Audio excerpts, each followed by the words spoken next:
Don't you wish you were high above the mucky muck in a castle full of clouds, sitting oh so proudly? Well, yes, I too wish I was Wonder Boy by Tenacious D, but we aren't, and we are in the midst of the mucky muck, among the mucky muckers. And today we are reading about said mucky muck because this is Daily Dose of Reddit. I am your host, Zach, and today's subreddit is r/TalesFromRetail. I was about to say Tenacious D. I wish. Alright, this story's called I'm Not Getting My Way? Call an Ambulance! Apologies in advance for grammar, spelling, and formatting. I wrote this on mobile and I honestly am not great at Reddit formatting. Happy Thanksgiving, everyone. This is an old post. Much like many other poor, unfortunate souls, I have the displeasure of working the week of Thanksgiving at our local regional grocery chain. It's been a rough week, but last night took the cake. It's 9:25 p.m. We're finally winding down from the horrific Thanksgiving Eve traffic, but still busy. A customer appears at the help desk and I go to greet her. She tells me she called earlier and she was there to pick up a money transfer. I remember her call and log in to help her. I take all her info and enter it into the computer before I get to the ID entry. Now, the money transfer service we use is very easy to use. To pick up money, you just need the transfer code and a valid, in-date form of ID. I start to enter her ID and suddenly spot the expiration date. I'm sorry, ma'am, but your driver's license is expired. I should have seen this earlier. She is immediately distressed at this. It just expired last month. Can't you just use it? I try and explain to her that we have very strict guidelines and I cannot, under any circumstances, accept an expired form of ID. She then proceeds to tell me that she has absolutely no money and this is the only thing she has and she doesn't have enough gas to get home. And I really need to just do it because she needs it. I calmly tell her that she can call the person that sent it to her and ask them to go back to the location they sent the money from and ask them to change it to not require an ID, which is easy and will fix her issue. After some more repetitive frustration, she finally calls. Enter her niece. She explains the situation to her niece and they go back and forth briefly before I am inevitably handed the phone. I politely explain exactly what her niece will need to do to fix this. I am immediately met with condescending attitude from her niece. Hi there, OP? Yeah, you seem to be mistaken. I sent this money using my phone. I did not go to an agent. I suddenly realize I am in for a rough ride. Is there an option to edit transactions on the mobile app? I'm not 100% familiar with the app. I don't know how to use the app as we are only trained on the POS itself. As soon as I finish my sentences, they answer. No, there is not an option. I then politely explain that they will have to go to a physical location to change the transaction. Karen mode activate. I'm sorry, what was your name again? OP? Yeah, this isn't going to work. My aunt is having a very hard time right now, and I'm going to need you to pay this money out. I then reiterate myself, explaining what they have to do. Alright, OP, what location are you at? Yes, this has left a very bad taste in my mouth and I am extremely disappointed with this.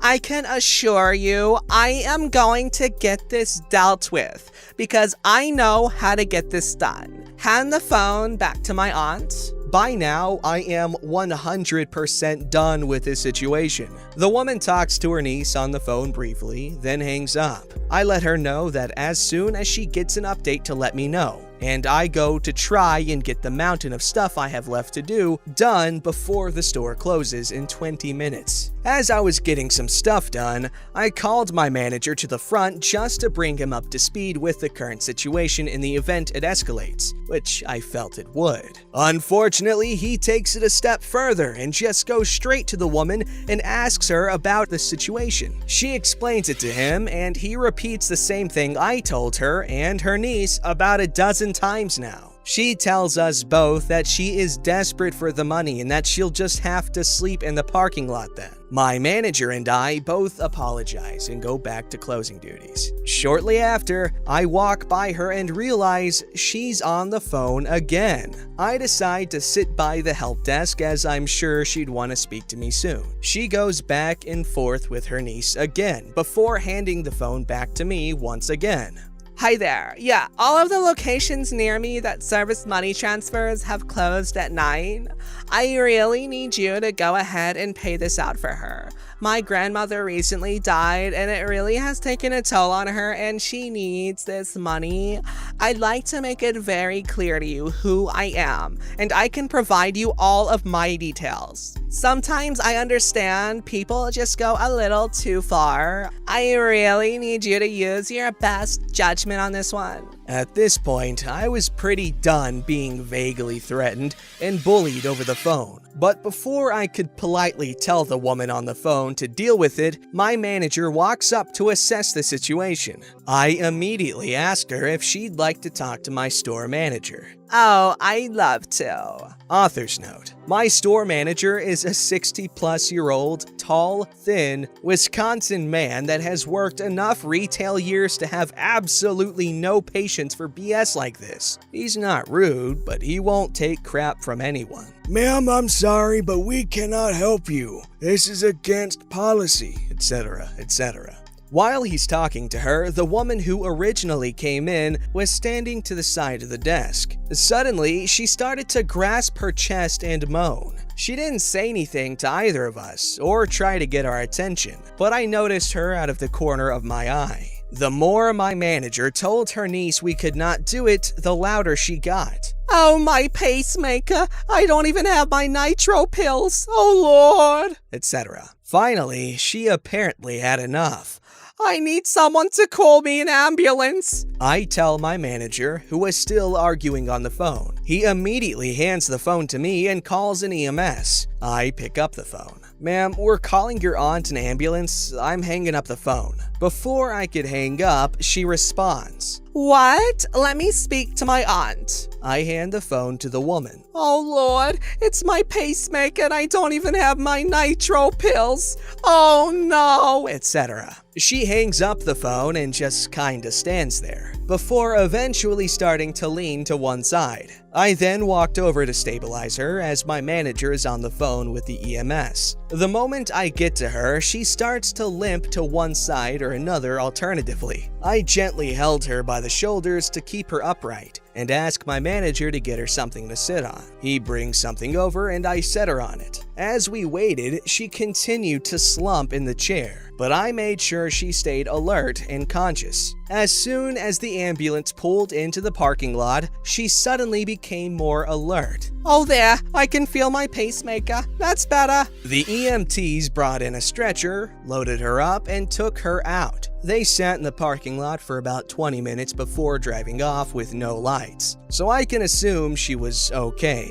But I really won't know until I inevitably see her again. All in all, this was one of the most frustrating and ridiculous things I have ever had to do at my job. I was already thoroughly stressed out from the holiday load, and this made the day even worse. All over about $50. I just hope she's okay from this event and that I can get a physical copy of the customer complaint they send in, so I can frame it on my wall. Happy holiday season, everybody. It can only get worse. Edit. Thanks for all the kind words. Hope everyone had a holiday. had a great holiday. She came in the next day and got her money, after her niece corrected the problem. My coworker that helped her told me she cursed me under her breath when she saw me. I watched her drive away. I wonder how she's gonna pay for that ambulance. In case you don't know, ambulance rides are insanely expensive in the United States. because I know not everyone is aware of that. But yeah, $50, definitely not enough. In fact, I'm pretty sure my aunt's ambulance bills have been around like $700 to like $900, I think. Yeah, it's not cheap at all. And also, do not freaking fake a medical emergency just to get $50. That is just incredibly dumb. The resources wasted on that fake call is nothing to sneeze at, okay? We're not just talking about money, we're talking about personnel, we're talking about the freaking ambulance. This story's called Colorblind Man on Drugs Demands a Pink Fish. So this is an old story, about 10 years old, but I used to work at a tropical fish store and people used to come from out of state in several states over to go to us because we were that good. We used to supply the aquarium nearby as well as all sorts of other things, so we had quite the reputation. Now the story takes place when I was about 18, and on this particular day, I was working by myself with the owners in the back doing the books. This guy comes in and he looks semi-strong, but honestly, fish people are weird, so I didn't even think twice about it. He finds me in the store and asked me to help him pick out a pink fish for his mom's tank. Totally fine, right? We have pink fish, what could go wrong? I ask him what kind of tank he has, and he says that his mom has African cichlids. For any of you who don't know, they are a fancy type of fish, obviously from Africa, from the 3 lakes. And there are very many rules of who you can put together and how many you need to get of each kind because they can get territorial and will kill each other. So after having a long discussion, I understand what his options are and start leading him to different fish. Mind you, there were probably 3 actually pink fish he could have chosen, and at least 6 other species that had pink on them either in a stripe or a spot, etc. I showed him the first fish, and he says, "I asked for a pink fish." Okay, I show him the next fish. He gets slightly angrier and says, "Why aren't you showing me pink fish?" At this point, I'm understanding still, because technically the 2 fish I showed him could be considered peach color or a pinkish albino, so I continue leading him to more options. He starts getting angry. At one point, he started cursing me out because I was keeping all the pink fish from him, and that I just didn't want to sell him the fish and I was jerking him around. We ended up getting in an argument about the fish, and then to prove his point, he points to a bright blue fish and yells, "Why can't I have this one? Just sell me a pink fish!" Now, being an 18-year-old female, this kind of frightened me because I realized that I couldn't reason with him because he and I were not seeing the same color, and was escalating very, very quickly. I decided to offer that I can get him my boss, because my boss was amazing and has always said that if we were uncomfortable, just to go get him. And he quickly agrees that this is the best method of action since I refuse to show him pink fish. My boss comes out, quickly recognizes who this is, and turns to me and says, "He's a colorblind drug addict. Just go sit in the back." So I got a nice 30-minute paid break while my boss dealt with him. For anyone wondering, he happily left with 3 blue fish that were blatantly pink, and while he was being cashed out, I could hear him talking about how rude I was for withholding all the good fish from him. Fish people are weird. Thanks for reading. Now I know why I have such an aversion to Aquaman. And here I was thinking it was just because he slept with my wife. Man, I need to get over my prejudices.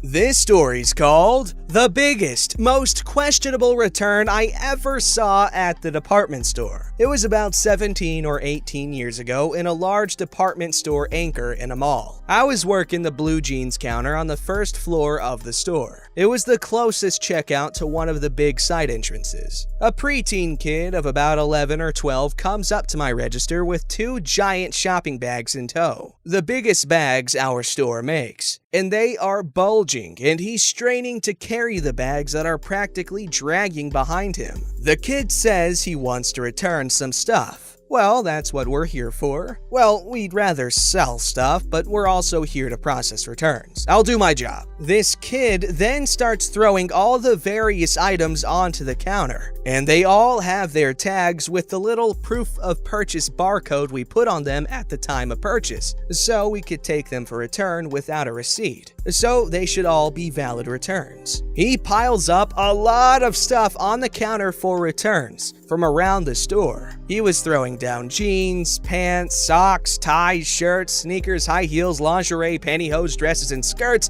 pajamas, dress shirts, a couple of jackets, men's and boys' underwear. It was essentially an entire family's wardrobe, and it was all scanning as valid returns as everything had all the tags and proof of purchase. Since who sells every item is tracked with those barcodes, and we were all on a quota system that is tied to our rate of pay and performance evaluations, these returns would count against somebody who would likely be in trouble later for the huge hit their performance would take. Well, eventually, this giant pile of clothing was finished tallying out, and it came several $1,000s worth of clothes to return. Now, before I pushed the button to finish the return, I had to ask a scripted question to the young customer. Do you want the return in the original tender? His eyes lit up like Christmas morning. Tender? Yeah, I want tender. Okay, original tender it is. I push the button for that, and the register makes that loud grinding noise it makes while it prints out a receipt as I tell him that however many thousands of dollars was returned to the credit card that all this stuff was purchased on. He goes from giddy to whiny brat in half a second flat. But I want cash!